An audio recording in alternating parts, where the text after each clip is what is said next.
여기 한 여자가 있습니다. 여자는 통장 잔액을 보며 26만.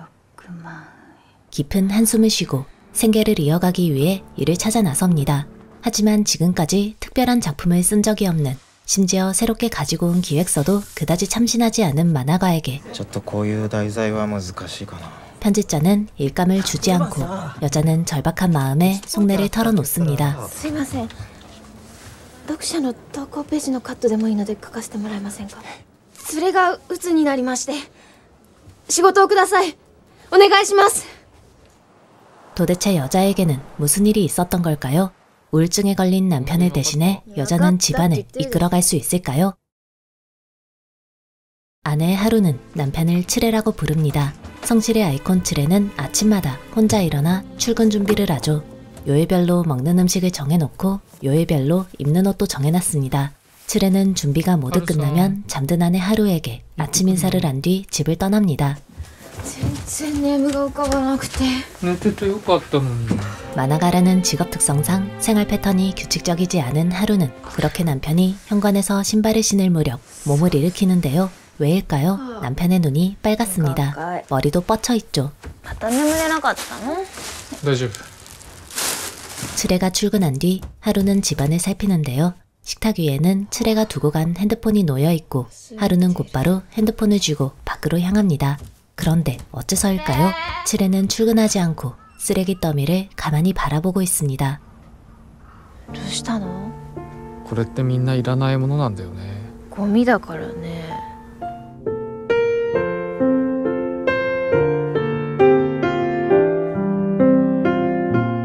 결혼생활 5년간 칠해는 그야말로 근면성실하게 일했습니다. 그리고 하루는 그런 칠해에게 기대 꿈꿔왔더니 만화 그리는 일에 여유롭게 집중할 수 있었죠. 반면 아내의 행복을 놓치고 싶지 않은, 그리고 자신에게 주어진 일에 최선을 다하고 싶은 칠해는 꿈을 쫓거나 여유로운 생활을 누리지 못합니다. 심지어 최근에는 심각하게 스트레스 받는 일이 하나 생기기도 했죠. 바로 진상 고객입니다. 君の応対へのクレームだ。できれば電話だけで収めてほしいね。 高崎さん、一番に電話です。お待たせいたしました。サポートセンター高崎でございます。 진상 고객은 전화로 해결이 안 되자 사장에게 항의 편지까지 보내며 지긋지긋할 정도로 칠해를 괴롭히고 その件につきましてはこちらからもお詫びのお電話を差し上げなければと思っておりました。恐縮だが一言お尋ねしたい。パソコンという機械はどうしてこんなに不親切なんだ? 본인이 컴퓨터를 이해하지 못하는 문제를 칠해에게 화풀이하며 하루를 시작합니다. 하루는 만화가지만 만화로 많은 돈을 벌지는 못합니다. 심지어 はい、高崎です。コミックバーズの君塚です。先月号の読者アンケートの結果が出たんですけど、相変わらず厳しい数字で、編集長は来月号の連載で打ち切りだって言うんです。 대중적으로 인기를 얻지 못한 탓에 연재 중단을 통보받죠. 부부 나란히 하는 일마다 잘 풀리지 않습니다. 칠해가 다니는 회사는 최근 직원들을 대규모로 해고했고 남은 직원들은 엄청난 업무량에 시달립니다. 직장 동료는 과도한 업무량에 진상 고객 때문에 스트레스를 잔뜩 받은 칠해를 위로하기 위해 고객 뒷담화를 하는데요. 성품이 곧바른 칠해는 뒷담화도 마음 편하게 하지 않습니다. 그리고 다음날 칠해는 언제나와 같이 아침 일찍부터 도시락을 쌉니다. 그런데 왜일까요? 손이 도무지 움직이질 않습니다. 칠해는 가만히 부엌에서 시간을 보내다 곧 하루에게 다가가 僕お弁当が作れないよ。どうしたん?何もできない。僕死にたい。 처음으로 아내에게 진심을 털어놓습니다. 무심한 듯하지만 누구보다도 칠해를 사랑하는 하루는 仕事が忙しくて疲れてるんだよ。休んで病院行った方がいいよ。 칠해가 무리하지 않기를 바라고 얼른 병원에 가보라고 말합니다. 결국 칠해는 아내의 설득에 못 이겨 병원에 가보는데요. 의사는 칠해의 아픔을 症状から見て典型的なうつ病ですね。うつ病ですか? 우울증이라고 진단합니다. 그리고 반년에서 1년 반 정도 함께 치료해보자고 격려하죠. でも背中の痛みとかあと頭痛もすごいんですけど。うつ病の症状というと肩こりや関節の痛み、頭痛、吐き気など身体的な症状も現れます。うつ病は心の風邪とも言われる病気です。ですからいたずらに不安がる必要はありません。うつ病? 하루는 남편의 병명을 듣고 머릿속이 복잡해집니다. 하지만 무엇보다 마음이 복잡할 본인 츠레는 담담하게 다시 회사로 향하고 감기에 걸려서 아팠다고 동료들에게 거짓말하죠. 반면 츠레보다 비교적 시간적 여유가 있는 하루는 곧바로 우울증에 대해 알아봅니다. 그리고 지금까지 츠레가 보였던 행동들을 떠올리며 なんかあんまり美味しくないんだよ。じゃあ無理して食べなくていいよ。どうせ私の料理はまずいよ。背中が痛い。昨日は腰って言ってた。風邪も筋肉痛も治す気がないから治んないんだよ。響きがうるさくて眠れない。隣で寝てくれる？ 그동안 자신이 남편에게 지나치게 무심했다는 것을 알게 되죠. 하루는 곧바로 부모님께 전화합니다. 같은 시각 아버지는 딸이 연재하는 만화 잡지에 독자인 척 독자 엽서를 쓰고 있었고 어머니는 오랜만에 낮 시간에 전화를 해준 딸을 반가워하죠. 하루는 그렇듯 언제나 온 마음을 다해 자신을 사랑해주는 부모님께 うつ病って知ってる？それうつ病になったみたい。 남편의 소식을 전합니다. 부모님은 듣자마자 두 사람을 걱정하면서도 마음 편하게 가지라며 딸의 마음을 다독이고 春子どうかしたのか？ミキオさん、うつ病らしいよ。春子と違って真面目だからね。 지나치게 성실한 사위의 성품을 일찍이 알고 있었기 때문에 분명 회사에서 스트레스 받는 일이 많았을 것이라 짐작합니다. 그리고 어머니는 딸에게 마음 편히 가지라고 말한 것과 다르게 うつ病には野菜をたくさん食べるのがいいそうよ。さっき普段通りにしろって言ったじゃん。 곧바로 사위 챙기기에 나서죠. 하루는 어머니께서 알려주신 대로 츠레의 저녁 식사를 채식으로 준비합니다. 하지만 정성 가득한 밥상을 본 츠레는 하루가 자신을 위해 요리를 하기보다 打ち切りになって悔しいのはわかるけど、ちゃんと最後まで書かないとダメだよ。 마지막까지 연재에 최선을 다하기를 바라고 物事を悪い方ばかりに考えてすぐに諦めるのは春さんの悪い癖だよ。 私の仕事より自分の体を心配しなよ。 하루에 꼬집는 듯한 말에 속마음을 털어놓습니다. うつ病なんかになってごめんね。でも原因が分かって少しホッとしてるんだ。 하루는 츠레의 속 깊은 무엇보다 항상 자신보다 남을 생각하는 성품에 감동하면서도 또 안타까워하고 会社リストラして人も減ったし、僕が休むと大変なんだ。でも無理しないで。 진심으로 츠레가 자신의 건강을 좀 더 생각해 주기를 바랍니다. 말은 그렇게 했지만 츠레도 회사에 나가는 것이 힘듭니다. 다음 날 츠레는 차마 지하철에 오르지 못하고 화장실에 가서 이대로는 안 되겠다고 생각한 츠레는 곧바로 부장에게 상담을 요청합니다. 하지만 ちょっとお話が会議室までよろしいでしょうか。ここじゃダメか？ 부장은 츠레의 마음에 아무 관심이 없고 심지어 私うつ病なんです。こんなに忙しいとみんなうつ病みたいなもんだよ。リストラされた奴らの分も頑張ってくれよ。 츠레가 용기를 내어 한 말을 가볍게 무시합니다. 츠레는 옥상에 올라가 아래를 내려다봅니다. 여러 가지 생각을 하죠. 그렇지만 다행히 僕できないよ。明治時代に作られた日記水の瓶だよ。気泡がたくさん入ってて一輪挿しにしたら素敵だな。その頃のガラス瓶は一本一本ガラスを吹いて作ったもんだ。この気泡の中にはその時の空気が詰まってるんですね。 골동품에 관심이 많은 하루는 종종 골동품점에 들릅니다. 그리고 저렴하면서도 마음에 드는 물건을 사고 나죠.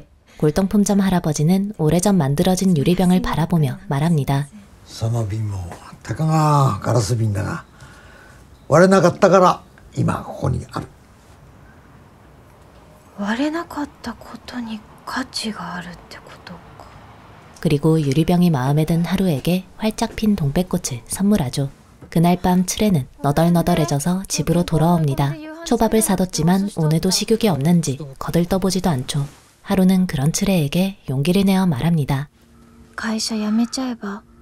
そんなことできないよ。こんな風になった原因は会社にあるんだよ。それ割れないであることに価値があるんだよ。会社辞めないなら離婚する。 츠레는 그렇게 말해주는 아내가 고맙습니다. 그리고 지금까지 참아내지 못했던 용기를 드디어 내고 퇴직을 신청하죠. 부장은 츠레의 사퇴 요청에 다소 놀라지만 곧바로 평정심을 되찾고 츠레에게 마지막으로 한마디 건넵니다. でもね、すぐに辞めてもらうのは困るよ。引き継ぎってあるじゃないの。 하루는 마지막 원고를 편집자에게 건넵니다. 원했던 마감이 아니었기에 마음이 편치 않죠. 지하철을 타고 집으로 돌아오는 길, 자신이 지금까지 걸어왔던 길을 생각합니다. 하루는 어릴 때부터 미술을 배운 사람은 아니었습니다. 고등학교를 졸업한 뒤 고향에서 취업을 했고 만화가가 되고 싶다는 마음으로 도쿄에 있는 한 미술학교에 입학했습니다. 미술을 갓 시작한 부정적인 생각을 자주 하는 자신과 달리 학교에는 재능과 자신감이 가득한 사람들로 넘쳤고 풀죽은 하루에게 츠레는 당신에겐 다른 사람에게 없는 만화의 재능이 있어 라고 말하며 격려해줬습니다. 그렇게 하루는 츠레에게 인정받고 싶어 만화를 그리기 시작했고 한 잡지에 단편 만화를 실으며 데뷔했습니다. 츠레는 하루에게 말했습니다. ハルさん、漫画だけを描けよ。生活の面倒は僕が見る。それが連れのプロポーズらしき言葉だった。 그렇습니다. 츠레가 아니었다면 지금의 하루도 없겠죠. 하루는 연재도 모두 끝난 만큼 예전보다 더욱 집중해서 우울증에 대해 알아봅니다. 우울증을 치료하는 방법에는 약물, 심리, 환경 조절 등 다양한 요법이 있다고 하는데요. でも最高の治療法は休養することだ。 하루는 가장 쉽게 접근할 수 있는 식단 조절에도 신경 씁니다. 행복 호르몬으로 불리는 세로토닌을 높여줄 달걀과 바나나, 나토를 준비하죠. 그러자 어떤 음식에도 심드렁하던 츠레는 나토를 먹기 시작하고 사실 나토를 아주 좋아하지만 나토 냄새를 힘들어하는 하루를 위해 지금까지 먹고 싶은 마음을 참아왔다고 고백합니다. 静かにかき回してくれる？できないことはしなくていいよ。調子が悪くなったら早退しちゃえばいいよ。 츠레는 우울증을 이기기 위해 조금씩 자신의 마음에 솔직해지기로 결심합니다. 회사에 진상 고객 전화가 오면 애둘러 통화를 피하기도 하죠. 그런 노력들 덕분일까요? 츠레의 상태가 갑자기 좋아집니다. 季節は冬だったんだね。空気が凛として気持ちいいね。春さん、いろいろとありがとう。 오늘로 우울증을 완전히 이겨냈다고 생각한 츠레는 이제는 병원에 오지 않아도 괜찮을까 기대하는데요. 의사는 油断は禁物です。うつ病は振り子が揺れるように良くなったり悪くなったりを繰り返して少しずつ回復していくものです。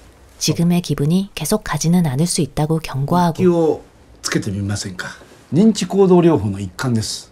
自分がうつ病であることを認識して受け入れるんです。うまく書く必要はありません。その日の症状でも思いでも何でも構いません。 일기를 써보라고 조언하죠.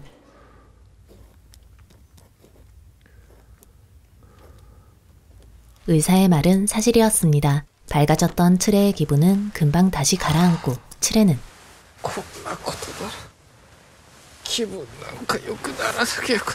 좀처럼 낫지 않는 병에 전보다 더 속상해집니다. 그리고 드디어 다가온 츠레의 퇴직날. 最後の日だから連れと同じ電車に乗りたいの。 하루는 마음먹고 츠레와 함께 출근길에 나서는데요. 이리 치이고 저리 치이는 아침 전철 풍경에 하루는 그야말로 기겁하고 츠레에게 진심을 전합니다. よくこんなのにずっと耐えてたね。明日から乗らなくていいんだよ。今までありがとう。本当にそう思う？本当だよ。連れは偉いよ。 그러자 츠레는 돌연 사람이 많은 전철에서 눈물을 쏟아내며 통곡하죠. 하루는 츠레가 회사에서 마지막 업무를 보는 동안 결혼 동창과 만납니다. 하루는 곧 열릴 동창회에 대해 이야기하며 妙な同窓会ですもんね。同じ頃に同じ教会で式を挙げたってだけなんですから。 올해는 일이 바빠서 참여하기 어려울 것 같다고 말하는데요. 동창은 대답합니다. あの頃は本当に幸せだったな。うち今年が最後なの。離婚すんの。これからいろいろ大変だけど頑張んないと。 그리고 그날 저녁 츠레는 가벼운 마음으로 회사를 떠나고 お金の方は大丈夫？困ったら遠慮しないで電話しといで。 하루는 전보다 생활비를 신경 쓰기 시작합니다. 그리고 두 사람을 위해 다짐하죠. 頑張らないぞ. 다니시마 서점의 아들은 종종 하루의 부모님 가게에서 이발을 하곤 했습니다. 부모님은 다니시마를 아들 대하듯 반기고 다니시마는 두 사람에게 밝게 인사하며 가게를 나서죠. でもよかったね、元気になって。あの子うつ病で東京の会社辞めて戻ってきたんだって。 부모님은 우울증을 앓았던 다니시마를 바라보며 사위를 떠올립니다. 夜眠れないのが辛いんだ。昼寝すれば? 世間様に申し訳ない。 츠레는 회사를 그만뒀지만 여전히 우울증에 시달립니다. 하루는 그런 츠레에게 낮잠자는 방법을 알려주는데요. 츠레는 하루를 따라 어설프게 바닥에 누워보고 슬픈 듯 말합니다. 僕はなんか取り残されたみたいで。会社を辞めて1ヶ月が経った。連れは何もできない自分を責めて、どんなことにも申し訳ないと謝って泣いた。 동생이 회사를 그만뒀다는 소식에 츠레의 형은 집을 방문합니다. 하지만 형은 会社辞めたって聞いて心配したけど思ったより元気そうじゃねえかよ。いやー、春子さんにも苦労かけて申し訳ないね。いいえ。こいつもちっちゃい頃から細かいこと気にするたちでさ、だからうつ病なんかなっちまうんだよ。 자신의 말에 다른 사람이 얼마나 상처받을지 결코 신경 쓰지 않고 심지어 男ってのはさ、一家の大黒柱なんだよ。だからどんなに辛くても家族のためだと思えば頑張れるもんなんだよ。 아픈 사람이 쉬고 있는 걸 탓하는 발언까지 하죠. 형이 돌아간 뒤 츠레는 다시 한번 눈물을 펑펑 쏟아냅니다. 静かに見守ってほしいのに、どうして土足で踏み込むのかな。どうして自殺なんか。自分は必要のない人間なんだって思い詰めちゃうらしいよ。自殺燃料って言って元気になりかけが危ないんだって。 다니시마는 결국 스스로 세상을 떠났습니다. 죽기 전 마지막으로 이발소를 들러 고등학생이던 시절을 떠올렸고 그것이 하루 부모님과의 마지막 만남이 되었죠. 父さん、こう考えようよ。最後にね、さっぱりしてあげられてよかったって。 부모님은 충격에서 헤어나오지 못하고 곧 사위를 걱정합니다. 어머니는 얼마 뒤 딸의 집을 방문합니다. 그리고 츠레의 상태를 살피는데요. 다행히 츠레의 기분은 좋아 보이고 어머니는 츠레가 집을 나간 뒤 딸에게 조심스럽게 말합니다. 思ったより元気そうだね。少しずつ良くなるよ。でも嫌なこと言うようだけど治りかけが怖いって言うからね。そういう兆候には気をつけるんだよ。それって自殺ってこと？ 두 사람은 츠레를 통해 우울증에 관심을 가지게 됐고 사람 마음을 공부하게 됐습니다. 하루는 츠레가 회사를 그만두며 생활비 걱정에도 시달리게 됐지만 그럼에도 私最近思うんだ。連れがうつ病になった原因じゃなくてうつ病になった意味は何かって。 아픔 속에서 의미를 찾으려 하죠. 그리고 離婚するってすっごいエネルギー。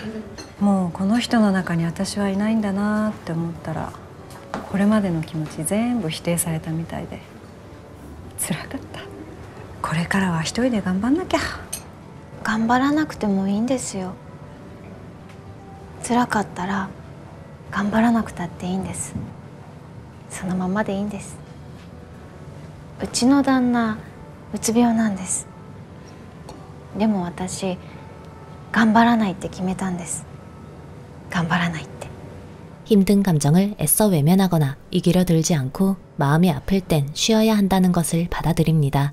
남을 배려하느라 자신의 감정을 외면하다 우울증에 걸린 남편과 그런 남편을 바라보며 사람의 마음을 전보다 깊게 알아가는 아내의 이야기를 그린 영화 남편이 우울증에 걸렸어요 였습니다. 남편이 우울증에 걸렸어요는 2011년 개봉된 일본 영화입니다. 작품 속 하루를 연기한 배우는 미야자키 아오이, 츠레를 연기한 배우는 사카이 마사토입니다. 두 배우 모두 일본에서 국민 배우로 불리고 있죠. 참고로 미야자키 아오이는 친한파 배우로도 유명합니다. 이준기 배우와 첫눈이라는 영화를 함께하기도 했습니다. 영화는 작품 속 하루가 남편의 우울증에 대해 그린 만화 남편이 우울증에 걸렸어요를 바탕으로 두고 제작됐습니다. 이건 영화 후반에 드러나는 이야기인데요. 하루는 남편을 통해 수많은 사람들이 우울증을 앓았거나 앓고 있다는 사실을 알게 되고 그들에게 도움이 되고 싶다는 마음으로 우울증에 관한 만화를 그리기 시작했습니다. 그리고 츠레는 새 작품 작업에 돌입한 아내에게 작품 활동에 도움이 되길 바란다며 기꺼이 자신의 일기를 하루에게 건넸죠. 앞서 하루는 엄마에게 私最近思うんだ。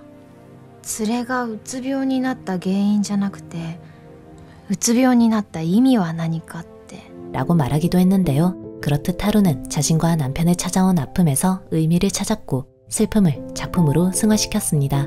혹시 영화를 어떻게 보셨나요? 저는 개인적으로 작품을 보며 어쩌면 내가 그때 우울증을 앓았던 건지도 모르겠다 라고 생각되는 순간이 떠올랐습니다. 한창 괴롭게 회사를 다니던 때였는데 츠레가 앓은 증상, 그러니까 불면증이라던가 잦은 두통, 그리고 메스꺼움 등을 느꼈죠. 다행히 당시에 저는 츠레보다는 상태가 좋았어서 용기를 내어 회사를 그만뒀고 항상 슬펐던 감각은 퇴직과 함께 자연스럽게 사라졌습니다. 요즘은 우울하다 싶으면 바로 센터에 가는 문화가 만들어져 있어서 참 좋은 것 같아요. 그때만 해도 우울하면 치료받는다는 생각을 대다수는 하지 않았거든요. 마음치료를 받는 사람을 다소 이상하거나 좀 심하게는 의지박약으로 보는 시각도 있었죠. 영화를 보며 놀랐던 점은 정신건강의학이 비교적 발달한 일본에서도 자신이 우울증에 걸렸다고 말하는 것에 심리적 거부감을 느낀다는 부분이었습니다. 약 10년 전 영화라 지금은 분위기가 다를지도 모르겠지만요. 아프면 치료받는 것이 마땅한데 마음은 안 보여서 그런가 아무래도 몸만큼은 돌보지 않는 것 같아요. 사람이 우울증에 걸리는 이유는 여러 가지가 있을 것입니다. 하지만 저는 영화를 보며 적어도 츠레가 우울증에 걸린 핵심적인 이유 중 하나는 회사도 분명 있겠지만 어쩌면 츠레의 가족도 있지 않을까 하는 생각이 들었습니다. 하루는 무심한 듯하지만 속은 따뜻한 사람이고 스스로의 잘못을 돌아볼 수 있는 성숙한 성품을 갖추고 있습니다. 저는 하루의 그러한 성품이 부모님의 무한한 사랑을 받은 덕분도 크지 않을까 짐작했습니다. 하루의 부모님은 하루는 물론 츠레도 대단히 사랑하십니다. 이건 약스포인데요. 츠레는 이후 우울 증상이 많이 나아지고 그동안 멀리했던 핸드폰을 드디어 꺼냅니다. 그리고 몇 년 만에 처음으로 전화를 거는데 츠레가 전화한 사람은 다름 아닌 하루의 어머니입니다. いつも心配してくださってお礼が言いたくてありがとうございます. 반면 작품에는 츠레의 가족에 대한 정보가 거의 나오지 않습니다. 츠레의 부모님이 아들을 걱정해 어떠한 행동을 취했다는 이야기는 영화에 전혀 등장하지 않죠. 심지어 동생을 걱정해 찾아왔다는 형조차도 동생을 걱정하는 척하다. 곧 자기 자랑을 늘어놓고 동생의 마음을 고려하기보다는 자기 생각과 가치관을 동생에게 무조건적으로 강요합니다. 저는 이 부분에서 어쩌면 츠레는 어린 시절 그런 형에게 시달리며 자연스럽게 자기보다 남을 생각하는 배려를 넘어 스스로를 다소 작게 여기는 마음이 생기지는 않았을까 라는 생각이 들었습니다. それ好きだったの?今までハルさんが嫌いだったから今やめたらみんな困るよ世間様に申し訳ない。連れは何もできない自分を責めてどんなことにも申し訳ないと謝って泣いた. 개인적으로 영화 후반부 츠레가 많이 좋아졌구나 라고 생각한 부분이 있었습니다. 바로 僕ね今まで心配かけてる妻のために直したいって思ってたんです。でも今は自分のために治りたいんです。他の誰かのためじゃなくて. 자신을 소중히 여기는 발언을 했을 때였죠. 세상에는 이기적인 사람도 많지만 자신이 얼마나 가치 있는 존재인지 잘 모르는 사람도 많은 것 같습니다. 제가 최근 정신건강의학과 의사인 오은영 박사님이 쓰신 책 화해를 읽고 있는데요. 책 속 인상 깊었던 구절로 영상을 마무리하려 합니다. 우울감이 있으시다면 혹은 그런 지인을 곁에 두고 계시다면 남편이 우울증에 걸렸어요. 한번 보시는 건 어떨까요? 실화를 바탕으로 둔 만큼 잔잔하지만 강하게 마치 빨려 들어가듯 보실 수 있으실 거라 예상합니다. 영상 봐주셔서 감사합니다. 지금까지 무비필요였습니다. 우리에게는 많은 역할이 주어져 있어요. 누구의 부모, 자식, 배우자, 친구, 동료, 사회인 등 이 역할들을 착하게 순종적으로 잘 해내야 내 존재를 인정받는 것은 아닙니다. 그 역할들보다 더 큰 비중을 차지하는 것은 그냥 나입니다. 나 자신이 소중하다는 생각을 가장 먼저 하세요. 우리는 역할로만 인정받는 그런 작은 존재가 아닙니다. 마음이 약해지고 겁이 날 때마다 항상 되뇌어야 합니다. 나는 이렇게 살면 안 되는 존재다. 누구도 감히 나에게 함부로 할 수 없다. 이 세상에 때리고 학대하고 버려도 되는 사람은 없어요. 생긴 모습이나 가진 것, 배운 것이 어떻든 사람은 언제나 존중받아야 합니다.